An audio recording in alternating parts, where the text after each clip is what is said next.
En 2024, les États membres de l'Union européenne ont fait quelque chose de presque impensable. Ils ont envoyé 22 milliards d'euros à Moscou pour des énergies fossiles, tout en donnant, au même moment, 19 milliards d'euros pour soutenir Kiev. En clair, l'Union européenne paye la Russie plus qu'elle ne donne à l'Ukraine, alors même que la guerre fait rage à ses portes. Elle finance les deux camps du conflit.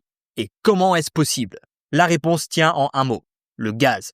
Le gaz naturel russe. Et malgré tout, beaucoup de capitales européennes continuent d'en acheter. À Washington, on l'a bien remarqué, Trump menace maintenant de lier les sanctions américaines contre la Russie à de vraies actions de l'Europe. They're buying oil and gas from Russia while they're fighting Russia. It's embarrassing to them, and it was very embarrassing to them when I found out about it, I can tell you that. Et pour être honnête, il n'a pas tout à fait tort. 4 ans après le début de la guerre, l'Europe reste toujours dépendante de l'énergie russe. Mais Bruxelles assure que le changement arrive enfin. We know what drove prices up. That was dependency on Russian fossil fuels. So it's time to get rid of dirty Russian fossil fuels completely. Bonjour tout le monde, je m'appelle Paul et dans cette vidéo, on va tout décortiquer. Pourquoi l'UE achète encore autant de gaz russe, ce que Bruxelles prévoit de faire à ce sujet et bien sûr mon analyse à la fin. Allez, c'est parti. La dépendance européenne au gaz russe est encore loin d'être terminée. Tout d'abord, il y a le gazoduc Turk Stream qui passe par la Slovaquie pour arriver en Hongrie. Ensuite, le gazoduc Druzhba qui transporte du pétrole via l'Ukraine jusqu'à vers la Slovaquie. Et tous les deux fonctionnent encore. Par exemple, 80% du gaz naturel importé par la Hongrie est russe et la Slovaquie envisage même d'aller jusqu'à 100% de gaz russe l'année prochaine. Mais les importations russes ne s'arrêtent pas là. La France, l'Espagne, l'Italie et la Belgique importent aussi de l'énergie russe sous forme de GNL. Rien que dans les 4 premiers mois de 2024, 32% des importations espagnoles de GNL venaient de la Russie, la Belgique en a importé encore plus, 49%, la France approximativement 27% et l'Italie autour de 1 à 2%.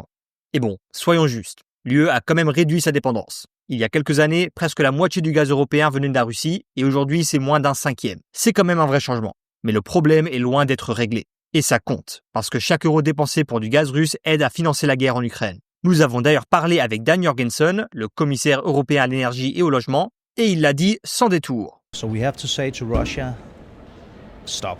We will no longer import your energy. So that's why I've proposed to ban import of Russian gas.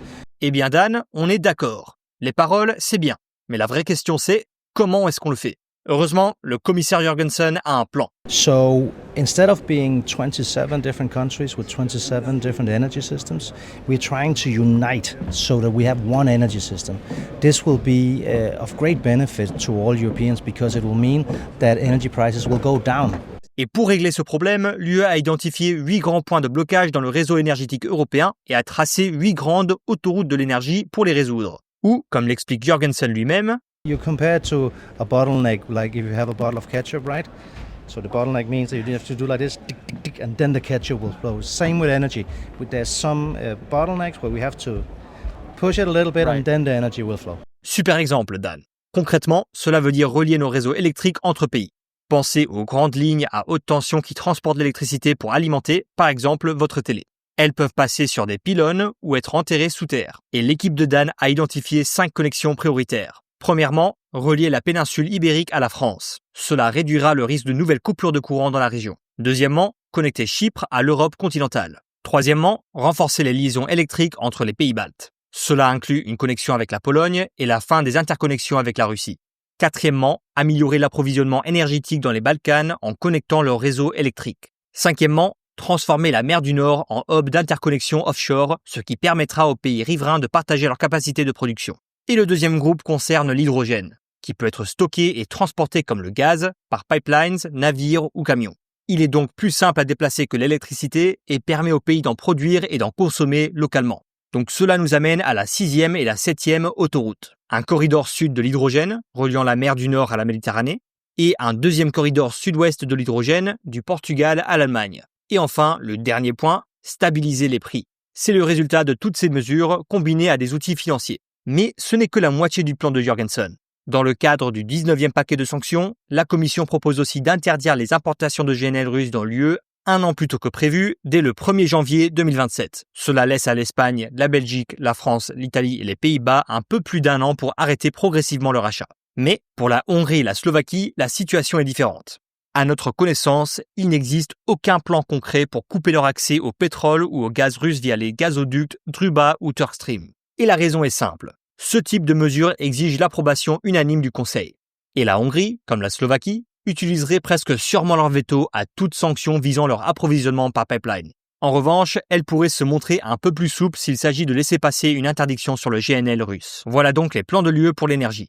Mais pourquoi est-ce que ça devrait vous intéresser ? Premièrement, empêcher que l'énergie soit utilisée comme une arme. Moins l'Europe dépend des importations venues de pays comme la Russie, plus il sera difficile pour utiliser l'énergie comme outil politique. Deuxièmement, avoir une énergie moins chère. Un réseau interconnecté, c'est moins de pertes, plus de concurrence et donc des coûts plus bas. Résultat, des factures moins élevées pour vous comme pour moi. Troisièmement, réduire la dépendance. La dépendance aux importations de gaz étrangers, et pas seulement russes, nous rend vulnérables. En s'en détachant, l'Europe gagne en autonomie. Enfin, développer l'énergie verte. Si un pays connaît une panne ou une catastrophe, ses voisins peuvent maintenir l'électricité. L'Espagne est un bon exemple. Et cela facilite aussi l'usage des renouvelables, puisque l'excédent d'énergie peut être redirigé quand le soleil ne brille pas partout. Et voici mon avis. Il faut couper le gaz russe. Maintenant.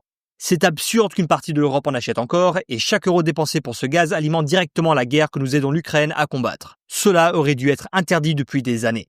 Et alors que la Russie multiplie ses provocations avec ses drones et ses avions en Pologne et en Estonie, il est grand temps de faire tout ce qui est dans notre pouvoir contre le régime de Poutine. Mais attention, on ne doit pas remplacer une dépendance par un autre. Le nouvel accord commercial entre les États-Unis et l'Union européenne prévoit près de 750 milliards d'euros d'investissement dans le gaz américain. Considérez, on remplacerait 22 milliards d'euros par an d'énergie russe par 250 milliards par an d'énergie américaine. Est-ce vraiment une bonne idée ? Je ne le crois pas. Et j'espère que ça n'arrivera pas. Et soyons clairs aussi, la Hongrie et la Slovaquie qui continuent à dépendre massivement de Moscou, c'est une honte. Le problème, c'est que les sanctions et les décisions énergétiques exigent encore souvent l'unanimité et les gouvernements nationaux gardent beaucoup de pouvoir de blocage. Mais Bruxelles n'est pas sans moyens. Il existe des leviers indirects. Conditionner les fonds européens au respect des règles ou utiliser un mélange de pression et d'investissement dans les infrastructures. C'est compliqué, c'est lent et c'est politique, mais ce sont quand même de vrais outils pour avancer si la volonté existe. Et à long terme, il faudra sortir de l'unanimité et passer au vote à la majorité qualifiée. Et pour la France, notre pays n'est pas le plus exposé, mais il n'est non plus pas irréprochable. La France importe encore du GNL russe, près de 27% de ses importations début 2024. Tout en se présentant comme championne de l'indépendance énergétique et du climat, elle continue de dépendre d'un fournisseur qui finance la guerre à nos portes. Et sur le nucléaire, qui pourrait être un vrai atout stratégique, la France traîne les pieds sur les investissements alors que ces vieilles centrales vieillissent mal. Résultat, on se retrouve dans une position bancale, coincé entre nos ambitions de souveraineté, la pression américaine et nos propres contradictions énergétiques. Et c'est précisément pour ça qu'il faut une vision européenne cohérente, mais aussi que la France prenne ses responsabilités chez elle et à Bruxelles. Merci beaucoup d'avoir regardé la vidéo. N'oubliez pas de laisser un like et de vous abonner pour plus de contenu. À la prochaine!